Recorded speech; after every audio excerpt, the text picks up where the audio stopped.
Your Excellency, let me note that apart from Steve Jackson, we have, I think, one or two other members of the diplomatic corps. If they are here, they can just rise where they are. Members of the diplomatic corps who had joined us for this particular session. Your Excellency, apart from those who have executed the contracts today, we also have members of independent commissions, if they can also rise where they are. Thank you. We acknowledge you. Asante sana. Your Excellency, you also have the chairs of various boards and their CEOs. If you can rise where you are.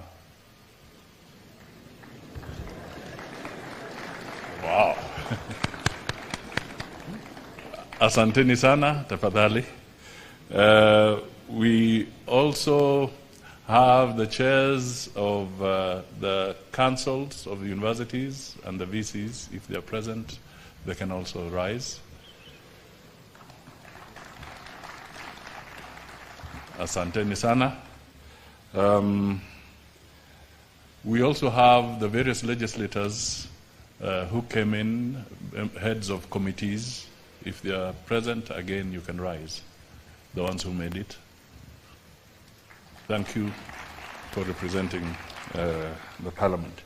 I believe I have covered a cross-section of those who are in attendance. Your Excellency, without going through all the protocols, let me just very quickly make some few remarks and then invite the Deputy President to invite you. But of course, one of the things I've learned from Lusaka is that I think one of the things we need to learn in our performance contract is to beat the traffic. Now that our President is spot on time, then we just have to learn to navigate the traffic. Your Excellency, it is my singular pleasure to thank you for accepting to preside over this auspicious occasion for the signing of the ministerial performance contracts for the financial year 2023-2024. Your Excellency, Kenya's overall development agenda, as espoused in the Vision 2030, is dependent on a public service that is citizen-focused, results-oriented, efficient, motivated, and foremost corruption-free. Consequently, the government has adopted strategic initiatives based on the aspirations of the bottom-up economic transformation agenda, better derived from the Kenya Kwanza manifesto. The aim is to capitalize on the gains already made from implementation of public sector reforms to spur socio-economic development. Performance contracting is one of the fundamental performance management tools being implemented in the public service. This prized tool has been implemented continuously for the last 19 years, and its full entrenchment will ensure the realization of our country's long-term economic development goals.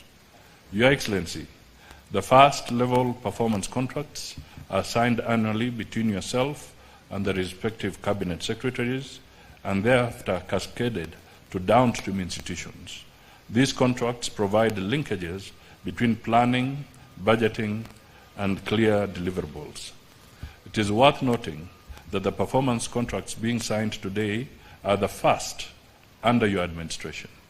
There is excitement that your administration has aligned budgets to specific programs and projects under the medium-term plan 4, which is better sector priorities.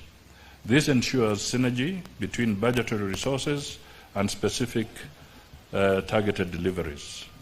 The introduction of performance contracts in the public service gives credence to the urge, which has been referred to, what gets measured gets done. Adoption of performance contracts by ministries, departments, and agencies establishes uniformity, consistency, and objectivity in measuring public service performance.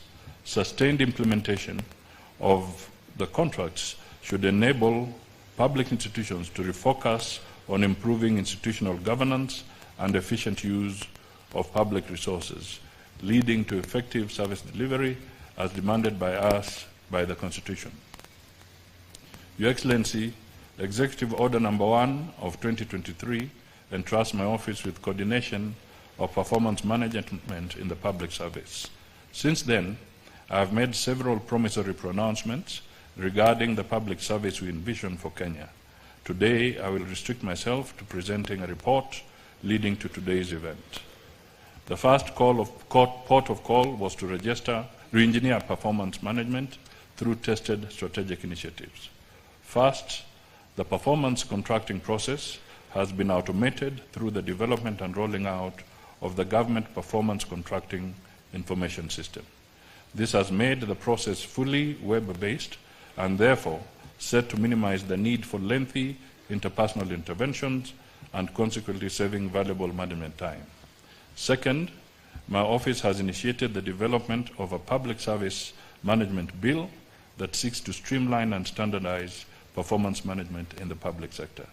It will provide a framework for rewarding meritocracy and performance while fawning on ineptitude and discouraging non-performance. I must add that this is the first time public service management will be anchored in law. The optimal deployment of the human resource in the public service will gain immensely from this bill, as it intends to give legal backing to officers who toil without reward or promotion. Your Excellency, even as we demand optimal output from our public service, we must urgently cure it of lack of career progression and almost lifelong acting in positions. Your Excellency, it is evident that acting in a position for long durations demotivates public service officers. Third, we are currently in the process of developing a public participation bill jointly with the AG's office that aims to reinforce the positive transformation brought about by the 2010 Constitution of Kenya. It proposes to establish clear standards for effective public participation and to create a robust framework for the management and coordination of public participation initiatives throughout Kenya.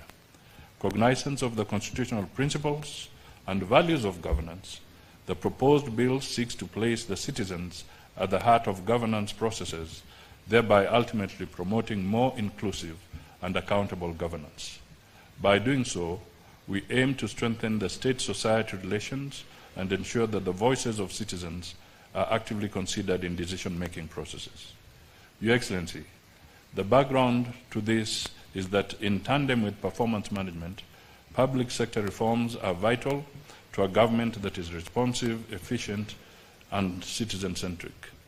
These reforms aim to transform our public institutions, streamline processes, eliminate bureaucratic hurdles, and enhance governance and service delivery.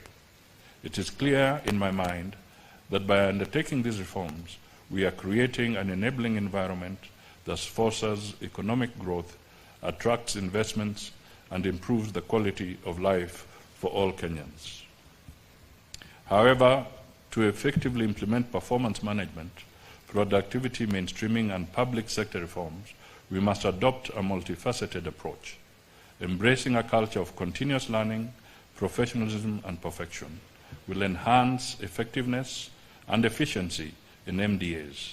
For this reason, we will ensure regular monitoring, evaluation, and reporting of progress. This will enable us to identify areas in need of improvement and take corrective actions. Furthermore, transformation of performance management will create efficiency through investment in state-of-the-art technologies, providing training and capacity building opportunities. It will augment a culture of collaboration and knowledge sharing and shear off the existing silo mentality. By harnessing the power of digital transformation, we can automate processes, reduce redundancies, and maximize productivity. This brings me to the issue of corruption. Your Excellency, the public is tired of our persistent appeals, pleas, demonstrations, and threats against corruption. It is time to act and act decisively to end this scourge, especially the temptations in the public service. As the executive, we are ready to do our bit. The Auditor General, the control of budget, churn out disturbing revelations about blatant theft of public resources. These reports are invariably confirmed by Parliament. The question is, where is the missing link in bringing culprits to account? Your Excellency, we must require all agencies in the criminal justice system to save us the agony. They must do Kenyans justice, and this is not weaponizing state agencies against anyone. All we are asking them to do is work without doubt, fear, or favor. Your Excellency, your firm hand here is most critical. My office coordinated a stakeholders forum to review the performance contracting guidelines.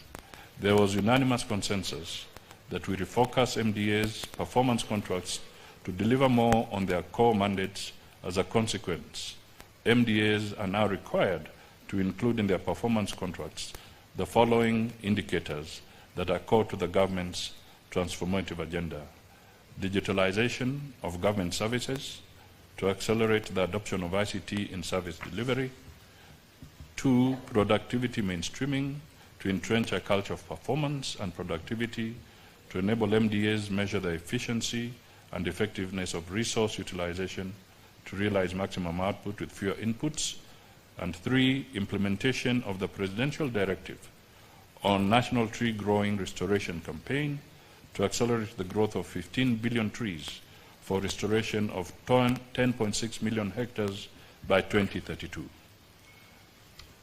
D, this is also expected to increase Kenya's forest and tree cover from the current 12% to 30% by 2022. Your Excellency, today's ceremony marks a key milestone for our administration. The implementation of the performance contracts will ensure that the commitments that you made to our people are realized. May it also interest you to note that the performance contracts that we have signed with you have been deliberately designed to incorporate the priority programs and projects contained in the 4th Medium-Term Plan, MTP4, 2023-2027, and the national development priorities in the 5 better sectors to be implemented by MDAs during this financial year.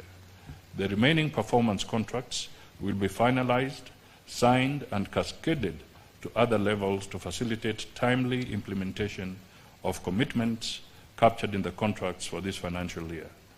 May I thank all the cabinet secretaries, principal secretaries, chairpersons, and executive officers of state corporations and development partners for supporting the entrenchment of performance management in the public service. I assure you that I have not taken your support for granted, and it will not be in vain. In conclusion, Your Excellency, I do recognize your immense support in the institutionalization of performance management in the public service, which is core to the realization of a citizen-centric public service. I thank you. It is now my singular pleasure to invite Your Excellency, the Deputy President, to make your remarks, and thereafter invite His Excellency, the President.